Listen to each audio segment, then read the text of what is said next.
Hello! Gagawa po ako ng leche flan. Ayan.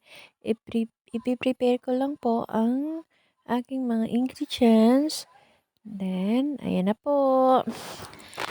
Naghanda po ako dyan ng 27 egg yolks. And then, nilagyan ko po ng 3 can ng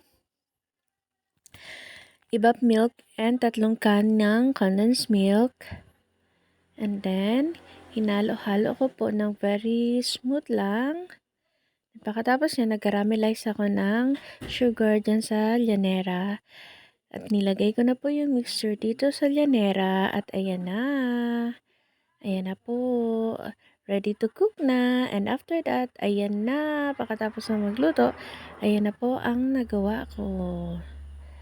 Dahil may nag-order, ayan, napadami-dami ang niluto ko. Ayan na po. Thank you for watching.